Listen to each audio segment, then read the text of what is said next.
Hello you guys, and welcome back to my channel. We are doing another Teaching in Your 20s podcast episode. If you have not seen any of them before, I will link them up here. If you are new here, thank you so much for being here. I really hope that this podcast helps you. If you are a first year teacher or just a teacher who needs a little bit of help balancing your life, you want to fill up your life outside of the classroom, you are in the right place. I will put a link to the podcast in the description. Make sure that you follow it and rate the podcast on Spotify or Apple Music, wherever you listen to your podcast. Today's episode is really geared towards those first year teachers, and I hope that you guys enjoy it. If there's any other topics you want me to touch on the podcast, please leave a comment so that I can make sure that I'm getting all those done for you guys. And let's just go ahead and jump right into it. Hello you guys, and welcome back to the Teaching in Your 20s podcast. I am your host, Christina Himmelho, and in today's episode, I really want to talk to all of the first year teachers out there. When I was a first year teacher, I truly struggled, and I remember wanting someone to just validate my feelings and acknowledge how hard teaching is as a profession, especially when you are just starting out.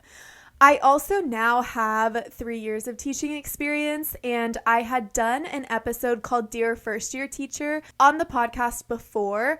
And if you have not listened to that episode, go listen to it, because it is one of your guys' favorite episodes, or it seems to be one of your favorite episodes. And so now that I have 3 years of teaching experience under my belt, as opposed to just 1 year, I really wanted to come out with another episode that truly talks to those first year teachers and gives a little bit of advice that I now have that I didn't have when I filmed and recorded the first episode, Dear First Year Teacher. So going into this podcast episode, I really want all the young first year teachers out there to just take a deep breath and just know that it's going to be okay. And I want to share my experience as a first year teacher, along with the things that I struggled with the most as a first year teacher, just like I said, to normalize and validate those feelings that you are probably also having, or the things that you are struggling with.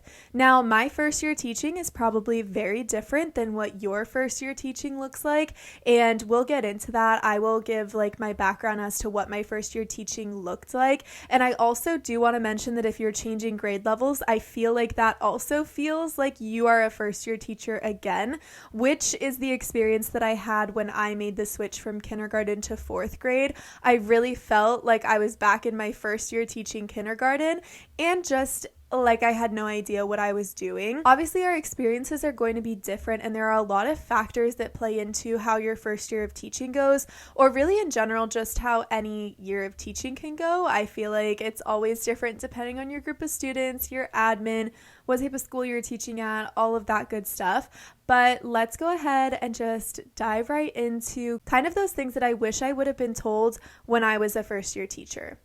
So to just get the background set for what my first year of teaching was, because as I said, I'm really going to speak to my experience, and I'm going to draw a little bit on my experience switching grade levels, because like I said, it really felt like I was restarting my teaching career all over again. So I graduated with my undergraduate degree in elementary education, and that got me certification for grades like kindergarten all the way through 6th grade. And that's just how the certification was in Florida. I also had an endorsement for reading K through 12, and so I could teach reading interventions through high school. And I had also received my teaching ESOL, so English as a Second Language, English language learners. I also had that certification on the side. In addition to that, I did go through a combined degree program, and so I was fortunate enough to finish out my 4 years with a master's degree as well in instruction and curriculum. That is the path that I took to become a teacher, just to give you guys a little bit of background. And then I did not jump into my first full year teaching right after that. I took a year and I taught English in Spain, which I have definitely done episodes talking about that, and I can do more episodes about that in the future. But I had a year where I was an assistant, and I was going from preschool all the way to 4th grade and really giving English lessons. I did fun activities. I did some interventions with some groups of students. And so I feel like it was a nice, I don't want to say break, but it gave me more experience going into my first year of teaching. My first year of teaching, I have always worked with the babies, and I've always loved the babies. And my internship experience was in 1st grade. and I actually really loved it, and I have yet to teach first grade, but I always knew that I wanted to work with the younger kids. And so my first year teaching, I was working at a Title I school and working as a kindergarten teacher. I felt very comfortable going into my first year teaching in the sense that I felt like I had a lot of experience and knowledge for working with kindergarten students. I also forgot to mention that I also did research with reading development in kids and adults while I was in college. And so a lot of my background knowledge and just the skills that I had were really honed in on phonics, reading development, language development, those basic foundational skills that you do end up teaching in kindergarten. So personally, I felt pretty comfortable going into kindergarten.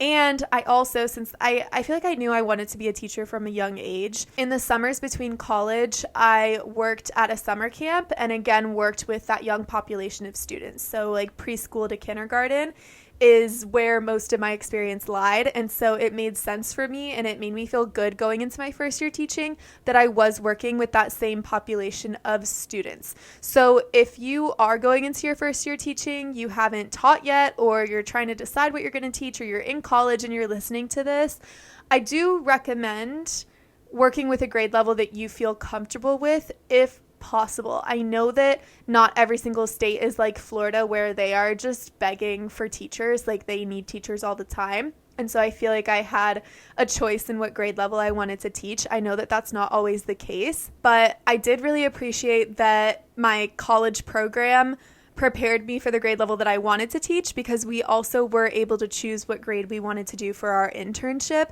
and they did a really great job matching us up at schools where we were able to get the experience in the grade that we ultimately wanted to teach. Diving into my first year of teaching, I was very blessed to work at a school where I got along with all my coworkers.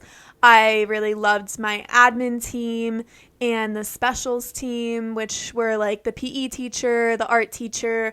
I feel like we all really got along. I also was very grateful that my district had a program for mentoring first year teachers. I don't know if this is like across the US, that every single state does this. I would love to know that. But as a first year teacher, you do get a mentor that comes into your classroom. And this comes with like positives and negatives. Like, yes, it's wonderful that there's someone there to help you and watch you. But on the flip side of that, it also adds to how overwhelming your first year of teaching is, because you feel that added pressure when there is somebody else there watching you. But it was a great idea, and honestly, I loved my mentor teacher. She did have to leave like halfway through the school year, and so then I got switched with another mentor that I didn't love as much, but I still was able to gain all of that knowledge from the first mentor teacher that I had. And so that also helped to support me my first year teaching. I also had my friends and family near me, which they weren't in the same city that I was, but they were like 2 hours away. And just being able to talk to them on the phone and things like that really impacted my first year teaching. And so it is really important to make sure that you have a solid just group of friends or parents or anybody that you can go to vent about teaching, because some days are just so hard and you just need someone outside of the teaching world to listen to you vent to. And I know that having a strong support system sometimes is out of your control, but if you are just like you yourself, then I think the best thing you can do is journal about your teaching days and just have some sort of stress relief in your life. But anyways, I feel like I'm getting off topic. I'm trying to build the scene of what my first year of teaching was like. So back to what my first year of teaching was like. I'm pretty sure, I think I had like 20 to 21 students. Honestly, I feel like my first year teaching went pretty well. I think by the end of my first year teaching, I really felt like I had a good grasp on teaching kindergarten in general, just like the curriculum, the classroom management, all of those little things. Now, the things that I was not prepared for when I went into my first year teaching was how exhausted I was going to be. And I know that so many teachers and people out there like had told me how tired I was going to be, but I wasn't prepared for how emotionally exhausted I was going to be and how attached I was going to get to my students. And it only makes sense because I was spending every single day with them, but that was definitely a thing that I wish someone had told me, like, you are just going to be so tired because you have so many responsibilities and you feel so much pressure to take care of your kids. Back to kind of like the background of the school that I was teaching at. We were a Title I school, so we had a lot of resources provided by the government, and we had a pretty strong PTA that gave us a certain budget every semester of extra materials that we could spend our money on. And so I also had really, really great parents that I worked with that were always donating things. Like if there was an activity that I wanted to do, I just needed to send out a list on Class Dojo of the things that I needed for my classroom, which was also wonderful. And I really appreciated that I had them to rely on. Another thing that's super important to mention is that the classroom that I ended up taking over was the classroom of a teacher who had been teaching for like 10 plus years. And so I had all the resources I could ever want. And honestly, it was almost like I had too much because I never even ended up having the time to really go through like all the binders of activities and worksheets that they had left behind. Moral of the story, I was pretty well set up for my first year of teaching, and I still definitely struggled. I want to talk about why your first year of teaching is probably going to be one of the hardest in your career and kind of what sets teaching apart from other careers. And the best example I have, or the way that I have figured out how to explain this to other people, is that I have them imagine a surgeon or a doctor. And usually the surgeon is just there to like check in on their patient, like say hey right before the surgery. And then they go in and they are doing like the suturing, the cutting, all the things. The tools are handed to them. They have a whole team of supportive people and like the anesthesiologists and all of those things. But for me, teaching is like being a surgeon without having anybody else to help you. The surgeon would be having to prepare all of his tools for the surgery, grabbing tools on his own, doing the anesthesia by himself, and really just flying solo without any other assistance. And I feel like that's what teaching is like. You are responsible for all of the parent communication. You are responsible for 21 little human lives that are all completely different, and most of the time they don't want to be in the meeting. They don't want to be there. You also are preparing all of your materials. Sometimes you have to go buy your own materials. And on top of it, you are also completing all of the paperwork behind teaching, which is all of the grading and all of those things. Another way I compare this is like if somebody who works, I don't know, like in corporate America or has a desk type job and has to conduct meetings sometimes, is that imagine that you have a meeting your whole entire day. This is the way I explain like why I feel like teachers don't have enough time for planning, because I tell them, I'm like, okay, imagine that all day long you have meetings scheduled from 7 a.m. until 3 p.m. and you have from 3 p.m. until 3:45 to prepare for all of your meetings the next day. And you're in meetings all day long, and then you have only 45 minutes to prepare for all the meetings the next day. And your clients, they don't want to be there. And all your clients have different needs, but they're all in the same room.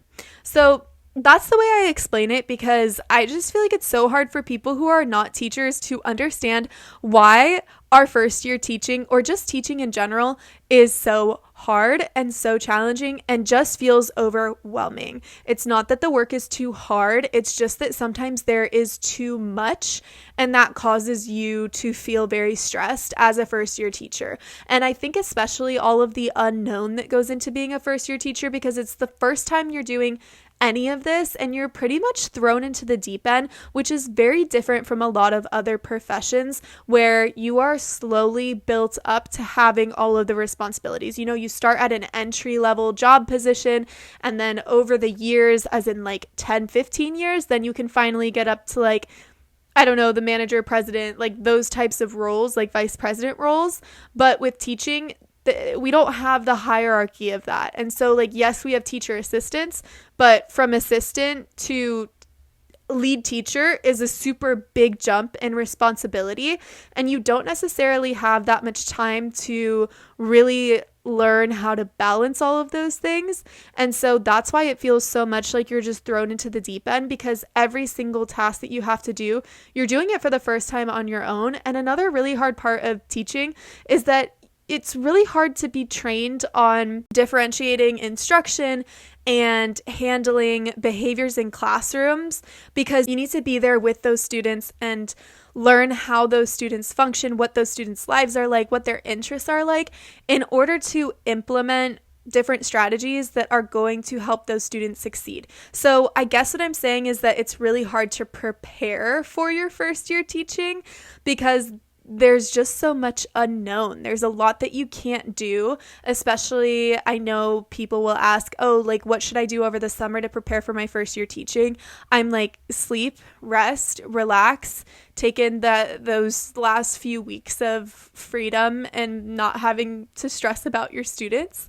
Basically, all of those things create, I feel like, a huge pressure on the new teacher who is also still trying to figure out who they are as a teacher. Every teacher has a different style. Every teacher has a different approach. And you're trying to figure that out while also just balancing so much. If you're listening right now and you're like, yes, this is exactly how I feel, just know that you're not alone and that it will start to get better. And this kind of just made me think of advice that I have for first year teachers are to stick it out in the same grade level, same school the next year so that you are not having to feel like you have to restart. I think I have said this before, but I think a big part or a big thing that has impacted my teaching career and just my experience is that every single year I have changed schools or changed grade levels, and that has made it really difficult. So I encourage you to lean into how hard it is right now and lean into what you can learn right now and try to stay in the same grade level if possible.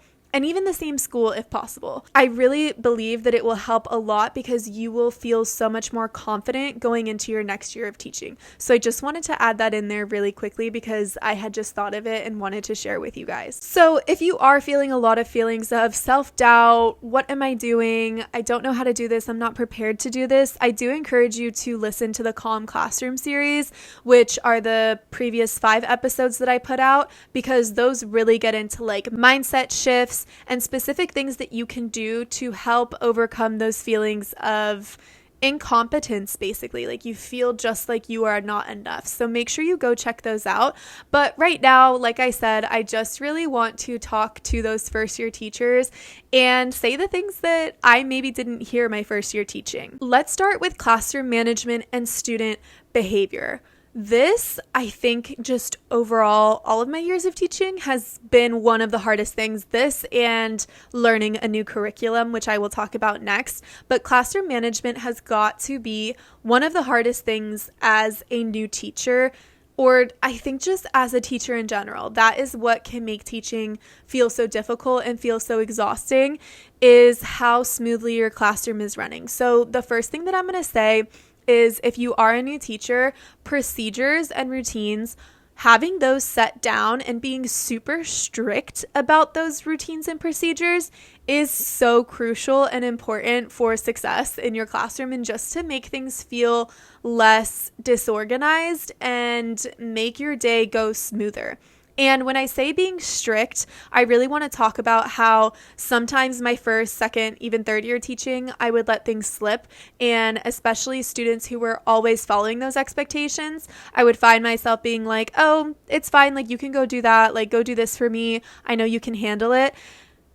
Although they can handle it, the rest of the class will see that they are doing something that's out of the routine or out of the procedure that you have set, and it will have them questioning, oh, maybe I should start doing this. Maybe I can get away with doing this.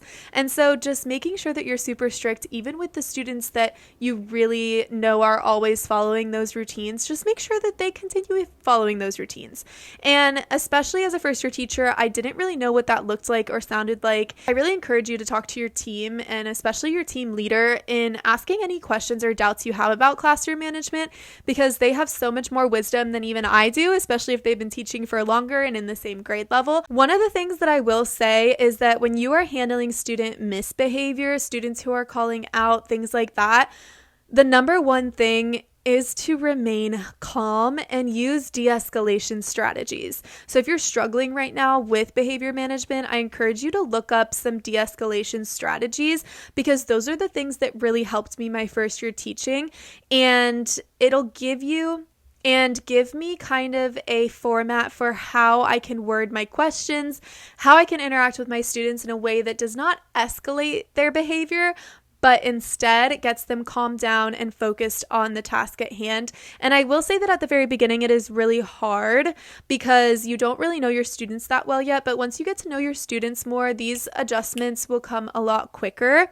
And I will say that another really big thing is not calling out misbehavior in front of the whole class, which is honestly a mistake that I feel like I made my last year teaching when I was teaching 4th grade, because calling it out just made the behavior worse. It also put me in a position where I had allowed the behavior to disrupt my lesson instead of just going up to the student's table and like whispering to them at an appropriate time. Stopping the lesson and addressing their misbehavior or them calling out is just going to draw more attention to the situation when your whole goal is to not draw attention to it and to move past it quickly. So definitely not calling out student behavior in front of the whole class, I feel like, is a really big lesson to be learned, and just a reminder that I constantly feel like I had to be thinking about, because it can just be so hard if you have a kid who's just like calling out constantly and you just want to be like, right now is not the time. But going up to their table and saying it quietly to them is so much more beneficial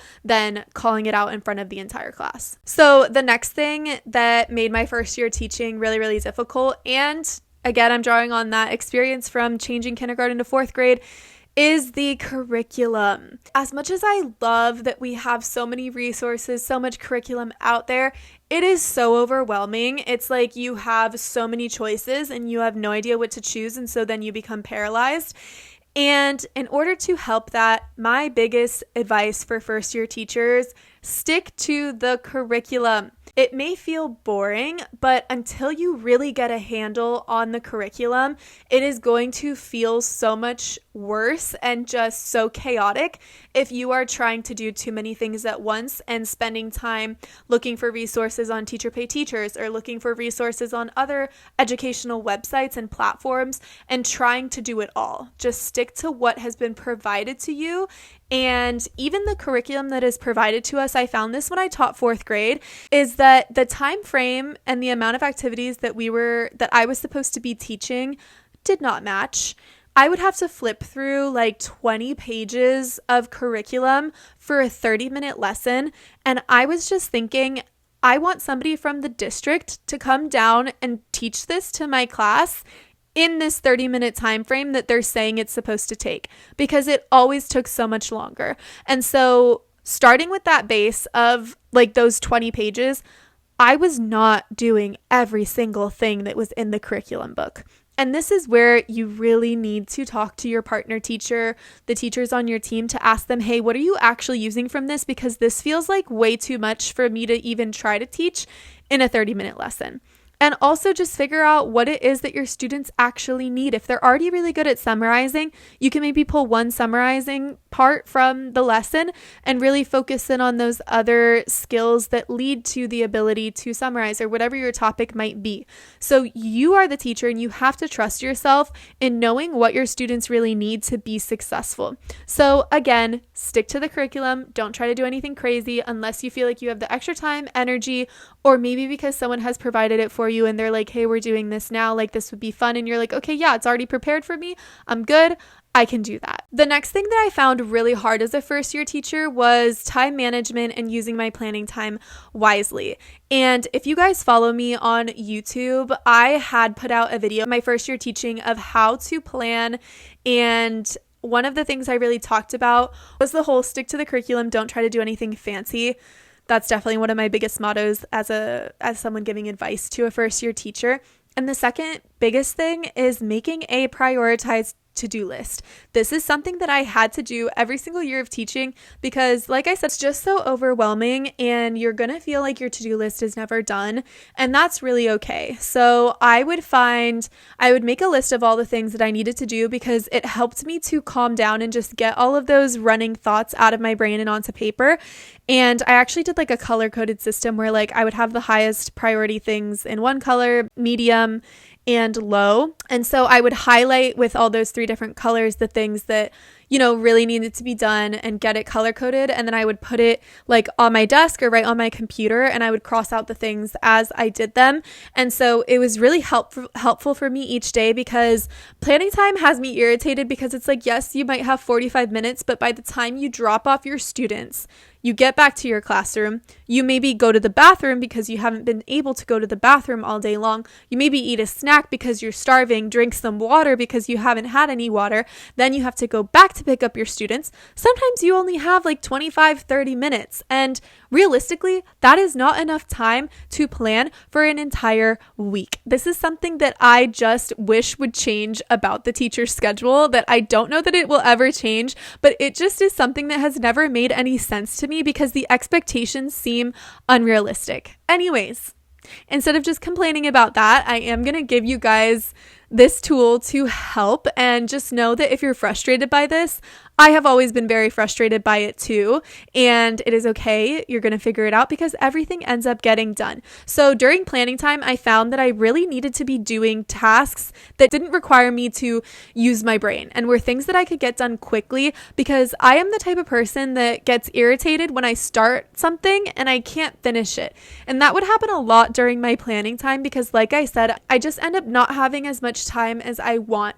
And so what I did is that I would usually use my planning time to grade papers. And although maybe I wasn't able to get through an entire stack, it was something that was really easy for me to do. It was quick. It was one of those tasks that I definitely didn't want to be doing at the end of the day, and did not require a large capacity of my brain. I didn't have to think that hard to be able to grade papers. And so I recommend just choosing a task that is really simple. Maybe if you're a kindergarten teacher, you got to prepare some activities. You need to cut some things out. Or if you're a 4th or 5th grade teacher, like I said, when I taught 4th grade, that's what I used my planning time for, was grading, because it's satisfying to do and it's a calm task. And sometimes I would like turn off the lights in my classroom and put on like some calm music for myself and just go ahead and get that done. And that way, if I was interrupted by somebody else also, or if I had forgotten I had to go to a meeting, or if my principal wanted to talk or something like that, it was a task that I wasn't really irritated or mad about being interrupted by. Like when your teacher next door wants to talk to you and you're like, oh my gosh, I'm in the middle of something that just required so much brain power and now I'm gonna have to redo it. Choose something that you're not gonna be mad about if you get interrupted while you are doing it. I also would, just because first year teaching, you're going to be putting in extra time. I hate to break it to you, but it's just the name of the game. And so I would choose like one day a week where you just kind of know and you have the mindset going in that it's your late day. Earlier in the week, because as the week goes on, you're more tired and you're not going to want to stay later. I would kind of just choose a day to be like, okay, like this kind of sucks, but I'm going to put in the extra hour today so that tomorrow I'm less stressed and the rest of the week can go smoothly, because I'm not as stressed since I've had more time to complete the tasks that I need to get done. The last thing that I want to talk about that I really struggled with my first year teaching was the pressure of the responsibility to be the best teacher I possibly could for my students, whether this had to do with standardized testing, student achievement, all of those good things, observations that I was having, like, am I a good teacher type questions were running through my head. And my biggest piece of advice for the first year teachers is just remembering that it is so normal and that you have to go through this process in order to become the teacher that you have always wanted to become. There is no way of learning and growing without failing, without lessons going poorly, trying interventions and them not working and learning, oh, that's not going to work right now. I need to do something different. It is just not possible to grow as a teacher if you are not open to critique, to constructive criticism, to observations, to all of those things, and just go through the motions. I feel like this kind of goes along with like the do it scared mentality that I usually tell people, like when people are like, oh, like you lived in Spain, you moved to a whole new country by yourself, how did you do it? And I was like, well, I was scared while I was doing it, but I still did it. And so I would give that same advice to the first year teachers who feel self-doubt, who feel just overwhelmed. just go through the motions. The only way, what is that saying? It's like the only way to the end is like to go through. That's not the right thing, but you know what I mean. You have to go through it in order to get to that end point where you feel good about your teaching and you feel like you have made an impact. And one other thing before I close out this episode is something that my mentor teacher had me do was to keep, you know how the students are always like drawing things for you, giving you little gifts, put it all in a little binder, and it's kind of like I don't want to use the why saying because I was always so annoyed when people are like, oh, just remember your why.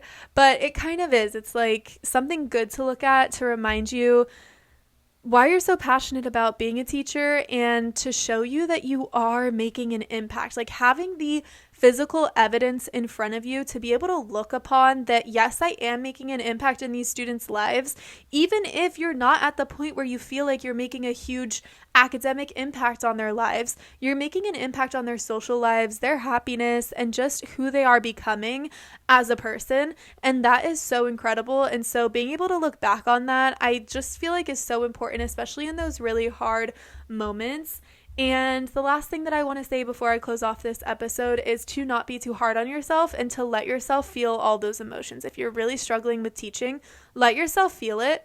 And then figure out how you are going to move past it and how you are going to make the most out of this school year. I hope that you have been able to relate to something that I have talked about in this episode. I would love it for you to leave a comment telling me exactly what that is. I love reading the comments that I get on the podcast, and I try to respond to each and every one of them.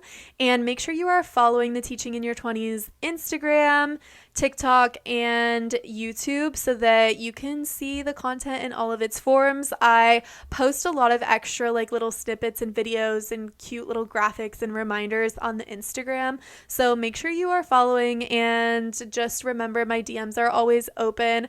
I have like 3 or 4 conversations going with people right now about their school year, and I love hearing your guys' stories and like where you're teaching and giving the advice that I have when I can. And I really hope that you have enjoyed this episode. I will talk to you guys in next week's episode of the Teaching in Your 20s podcast. Bye.